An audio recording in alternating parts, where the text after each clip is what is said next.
Hello friends, मैं धर्मपाल बुद्धिराजा, एक retired banker, इस समय मनाली में हूँ और आज हम मनाली की खूबसूरत स्नो साइट्स जिसमें सोलांग वैली, अटल टनल और सिस्सू को आज हम एंजॉय करेंगे। आज की जर्नी हमारी स्टार्ट हो चुकी है और हमारे सामने इस समय स्नो हिल्स नज़र आ रही हैं। लेफ़्ट हैंड साइड पर स्नो को काट कर रोड को क्लियर किया गया है ताकि जर्नी में कोई रुकावट्स ना आए। जैसे जैसे हम आगे बढ़ रहे हैं वैसे वैसे खूबसूरती बढ़ती जा रही है। अब हमें साथ ही साथ स्नो हिल्स के साथ साथ हरे भरे पेड़ भी नज़र आ रहे हैं और हरियाली और स्नो इसका कॉम्बिनेशन देखते ही बनता है। कहा जाता है कि journey is more beautiful then destination, पर मनाली के केस में तो जर्नी के साथ साथ डेस्टिनेशन भी बहुत खूबसूरत है। अटल टनल रोहतांग का निर्माण BRO बॉर्डर रोड ऑर्गेनाइजेशन द्वारा किया गया है। ये टनल 9 किलोमीटर लंबी है और इसे पार करने में 11 से 12 मिनट का समय लगता है। Speed limit 60 kilometre per hour है। कैब ड्राइवर ने हमें बताया कि इस टनल के बनने से 40 किलोमीटर का पहाड़ी रास्ता कम हो जाता है और ये पहले 2 से ढाई घंटे लगते थे, लेकिन अब इस टनल के बनने से बाद सिर्फ 11 से 12 मिनट में ही ये दूरी पूरी हो जाती है। और टनल से निकलने के बाद बाहर की सीनरी इतनी ब्यूटीफुल होती है कि बयान नहीं की जा सकती, क्योंकि आप पहाड़ी रास्ते का 40 किलोमीटर सफ़र क्रॉस कर चुके हैं। ये टनल 10,000 फीट से भी ज़्यादा ऊंचाई पर बनी सबसे लंबी टनल है। अटल टनल के एंट्रेंस को साउथ पोर्टल और एग्ज़िट पॉइंट को नॉर्थ पोर्टल कहते हैं और इन दोनों पोर्टल को भी डेवलप किया जा रहा है ताकि अधिक से अधिक टूरिस्ट को अट्रैक्ट किया जा सके और टूरिस्ट मनाली में आने के बाद अधिक से अधिक एंजॉय कर सके। नॉर्थ पोर्टल पर कुछ एक्टिविटी स्टार्ट भी हो चुकी हैं जिसे हम वापसी पर कवर करेंगे। ये टनल घोड़े की नाल की शेप में बनी हुई है और मनाली और लाहौल स्पीति को जोड़ती है। इस समय हम टनल से गुजर रहे हैं। टनल बहुत ही स्पेशियस है और लाइट का भी प्रॉपर अरेंजमेंट है।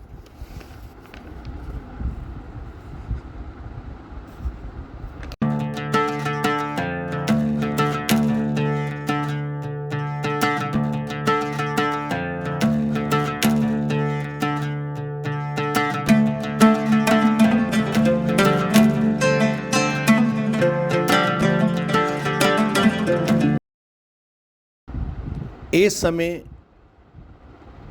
हम देख रहे हैं कि दोनों तरफ बर्फ़ ही बर्फ़ है और बर्फ़ को काट कर रास्ता बनाया गया है। कई स्थानों पर रास्ता इतना कंजेस्टेड है कि आगे बढ़ने के लिए आपको पहले पास देना पड़ेगा। हमारे आगे की गाड़ी रुक गई है। सामने JCB नज़र आ रही है बर्फ़ की कटाई करने के लिए, तो यहाँ से क्लियर होने के बाद ही हम आगे निकल पाएंगे।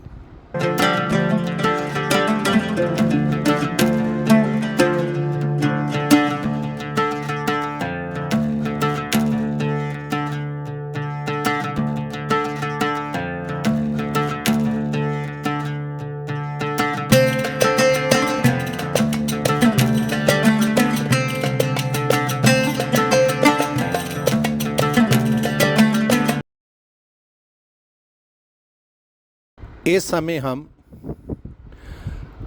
सिस्सू पहुंच चुके हैं और सिस्सू में कुछ स्टॉल लगे हुए हैं जहाँ पर आप चाय पानी और मैगी वगैरह को एंजॉय कर सकते हैं।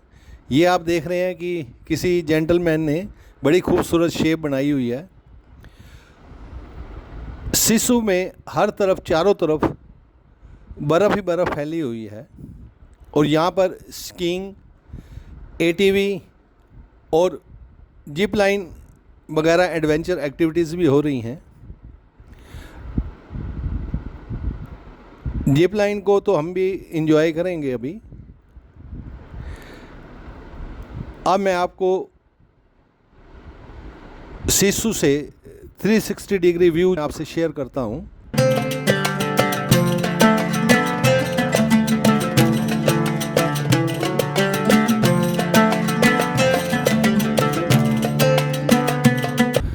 चारों तरफ बर्फ़ ही बर्फ़ है।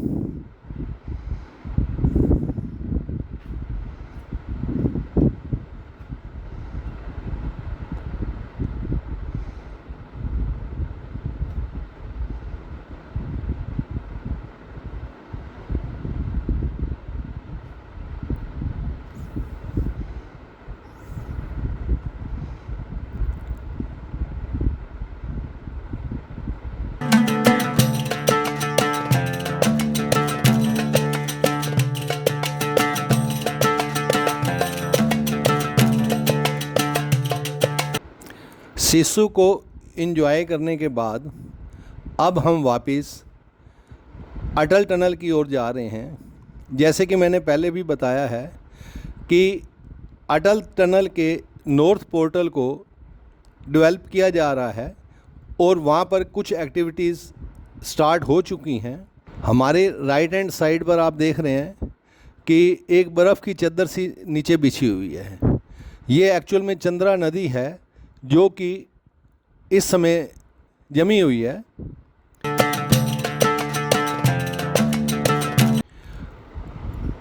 ये वही स्थान आ गया जहाँ पर हमें पहले भी रुकना पड़ा था क्योंकि बहुत कंजेस्टेड जगह है ये।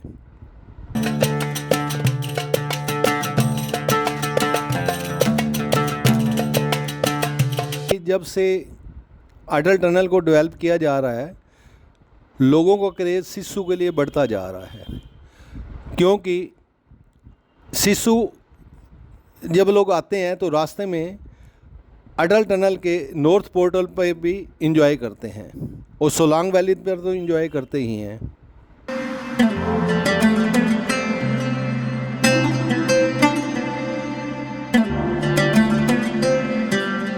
यहाँ पर हम देख रहे हैं कि लेफ़्ट हैंड साइड पर प्रकृति ने ऐसा किया है कि एक लाइन बर्फ़ की बनी हुई है और एक लाइन पहाड़ दिखाई दे रहा है। ऐसे लगता है जैसे एक पेंटिंग सी बनाई गई है।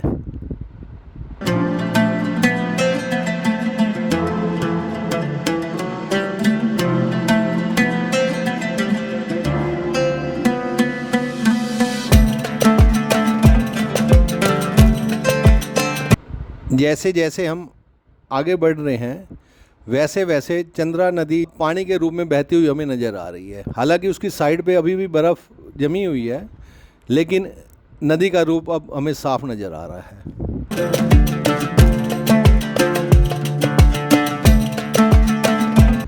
एक तरफ नदी, साथ में ही बर्फ़ की चादर से बिछी हुई और आगे साथ में हरे भरे पेड़ और स्नो ही स्नो। बहुत खूबसूरत नज़ारा है, आप भी इसे एंजॉय कीजिए।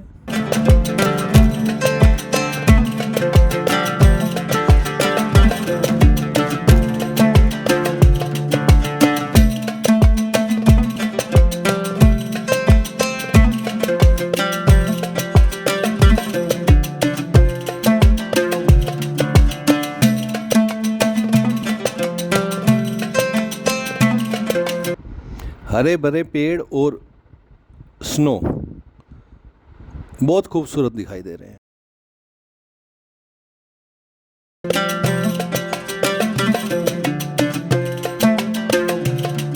क्योंकि इस समय दोपहर का टाइम हो चुका है तो जो लेट आवर्स में लोग चले हैं उनकी गाड़ियां आ रही हैं और हम लोग वापस जा रहे हैं। तो रोड वैसे भी थोड़ा कंजेस्टेड है तो एक साइड की गाड़ियों को रोक दिया गया है ताकि आने वाली गाड़ियों को पहले पास दिया जा सके।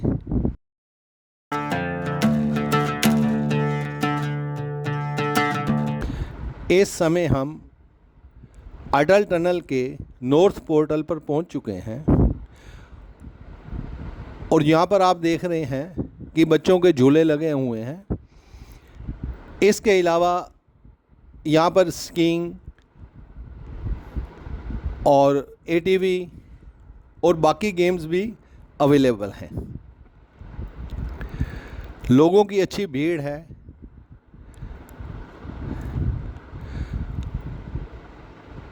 और रियल में बताया जाए तो इस समय 600 से ज़्यादा भीड़ यहाँ पर अटल टनल के नॉर्थ पोर्टल पर है। हर तरफ लोगों के ग्रुप्स खड़े हुए हैं और मस्ती मार रहे हैं।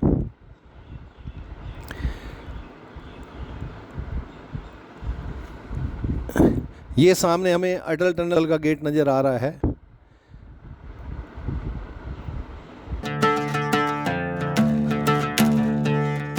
आप भी मेरे साथ अब अटल टनल के पोर्टल की ब्यूटी को एंजॉय कीजिए।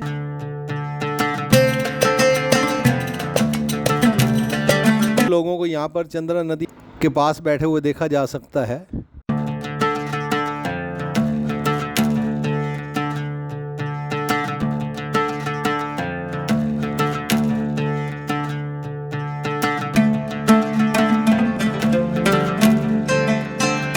अटल टनल के नॉर्थ पोर्टल से 360 डिग्री व्यू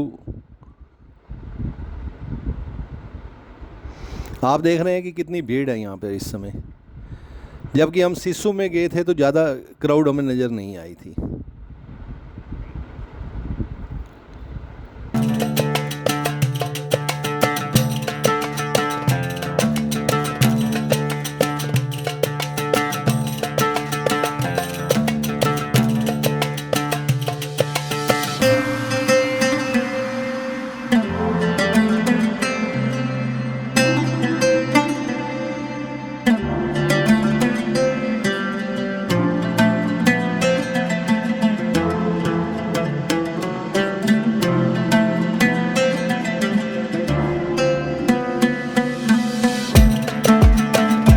वहाँ पर जब मैं घूम रहा था तो कुछ बच्चों ने कहा, कहते हैं अंकल आप भी यहाँ पे एंजॉय कीजिए।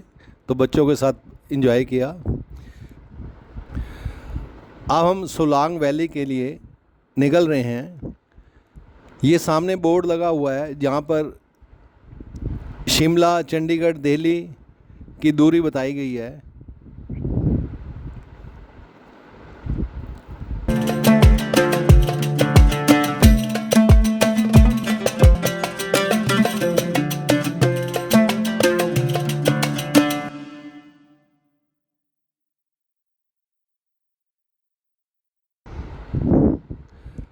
अब अटल टनल से निकलकर हम सोलांग वैली की तरफ प्रोसीड कर रहे हैं। बहुत ही खूबसूरत नज़ारा नज़र आ रहा है सामने।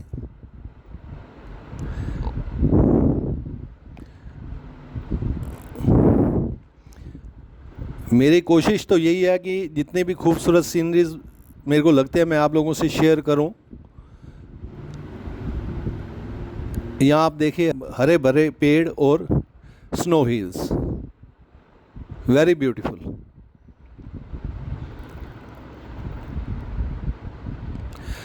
अब हम सोलांग वैली में पहुंच चुके हैं। सोलांग वैली में भी लोगों की बहुत भीड़ है। यहाँ पर आप यॉक, हॉर्स राइडिंग और रोपवे भी बना हुआ है, पैराग्लाइडिंग भी की फैसिलिटीज़ भी यहाँ पे अवेलेबल हैं। और यहीं से 2 किलोमीटर की ट्रैकिंग पे अंजनी महादेव का मंदिर है, जिसके बारे में ये कहा जाता है कि वहाँ पर एक नेचुरल शिवलिंग बनता है और टाइम के साथ साथ अपने आप फिर पिघल जाता है। तो हम उधर जाने के लिए हमें ट्रैकिंग करके जाना पड़ता है। तो आज हम वहाँ पे ट्रैकिंग करके नहीं जा रहे हैं। तो आज हम सोलांग वैली को ही एंजॉय करेंगे। सोलांग वैली की ब्यूटी देखिए आप। पैराग्लाइडिंग चल रही है। पैराग्लाइडिंग में यहाँ पे 2 फ्लाई हैं। फर्स्ट फ्लाई में शॉर्ट फ्लाई है जिसका 1000 चार्ज करते हैं, और सेकंड लॉन्ग फ्लाई है जिसका 3500 चार्ज करते हैं। लोग खूब इंजॉय कर रहे हैं पैराग्लाइडिंग को। पैराग्लाइडिंग के लिए यहाँ पे जो रोपवे बना हुआ है, पहले यहाँ से हमें रोपवे द्वारा ऊपर ले जाते हैं और वहाँ से ही पैराग्लाइडिंग करवाई जाती है, और लैंडिंग यहीं पर मैदान में की जाती है। ये लैंडिंग कर रहा है जेंटलमैन।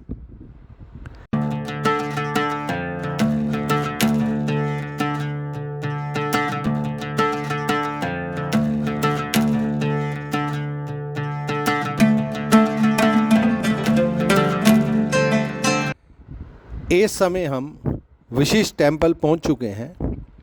वशिष्ठ टेम्पल भगवान राम के गुरुजी के नाम से मंदिर है। ये बहुत ही प्राचीन मंदिर है।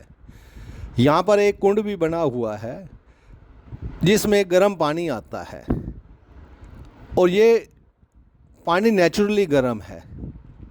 कहा जाता है कि यहाँ पर स्नान करने से शरीर के कई रोग दूर हो जाते हैं।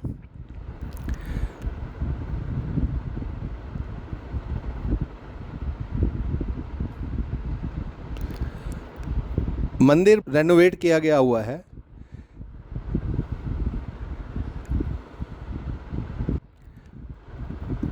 ये रास्ता कुंड की तरफ जा रहा है।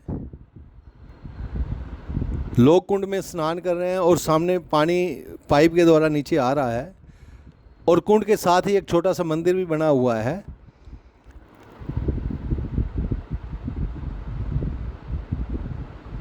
ऊपर गणेश जी की मूर्ति बनी है, यहाँ सामने देख रहे हैं हम।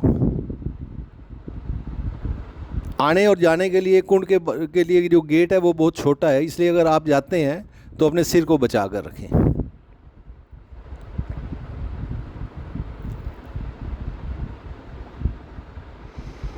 गुरु वशिष्ठ मंदिर के दर्शन करने के बाद बिल्कुल साथ में ही राम मंदिर बना हुआ है, हम वहाँ पर गए।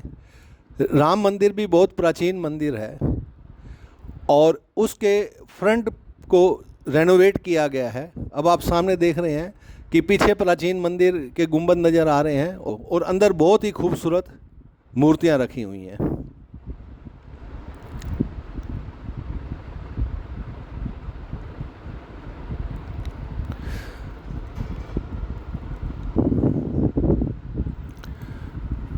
भगवान राम के मंदिर के दर्शन करने के बाद हम मनु मंदिर की तरफ प्रोसीड कर गए। प्राचीन महर्षि मनु मंदिर, पुरानी मनाली। ऐसी मान्यता है कि मनाली का नाम मनु ऋषि के नाम पर ही पड़ा है। बताया जाता है कि पहले इस स्थान का नाम मनुवाले रखा गया था, लेकिन समय के साथ साथ इसका नाम बदलकर मनाली कर दिया गया। इस समय आप देख रहे हैं कि मंदिर के चारों तरफ हरे भरे पेड़, पहाड़ और बीच में तैरते हुए बादल हमें दिखाई दे रहे हैं।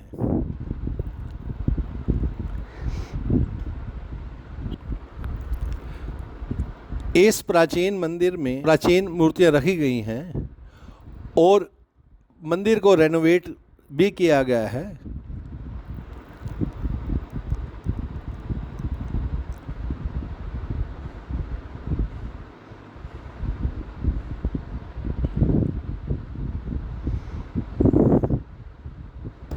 इसके साथ ही आज का हमारा ये टूर प्रोग्राम यहीं समाप्त होता है। कल हम कासोल और मणिकरण का टूर करेंगे, और रास्ते में रिवर राफ्टिंग और पैराग्लाइडिंग जैसी वाटर एक्टिविटीज़ को भी एंजॉय करेंगे। मनाली के मंदिरों के अंदर की फ़ोटो अर्थात गर्भगृह की फ़ोटोग्राफ़ी या वीडियोग्राफी मना है, इसलिए बाहर से लिए गए दृश्य ही आपके साथ शेयर किए गए हैं। जब आप सोलांग वैली से वापस आते हैं तो रास्ते में गुरु वशिष्ठ मंदिर के दर्शन करने के लिए आपको थोड़ा सा डाइवर्ट होना पड़ेगा। गुरु वशिष्ठ मंदिर में दर्शन करने जाने के लिए आपको थोड़ी ट्रैकिंग भी करनी पड़ेगी। फ्रेंड्स, इसके अलावा मैं आपसे एक और चीज़ भी शेयर करना चाहता हूँ कि जब भी कोई एपिसोड तैयार किया जाता है उसमें एक सफिशेंट टाइम लगता है, और मनाली टूर करने के बाद अब उसके बाद मैं 7-8 टूर और कर चुका हूँ, और रिसेंटली अभी मैं शिलोंग, चिरापुंजी जिसे कि अब सोरा नाम से जाना जाता है, गुवाहाटी और काजीरंगा वाइल्ड लाइफ सेंचुरी का टूर करके रिसेंटली मैं वापस आया हूँ। इन सभी टूर के एक्सपीरियंस मैं आपसे जल्द ही जल्द शेयर करने की कोशिश करूँगा। इसके साथ ही अब आपसे नेक्स्ट एपिसोड में भेंट होगी। तब तक के लिए बाय बाय, शुभ रात्रि।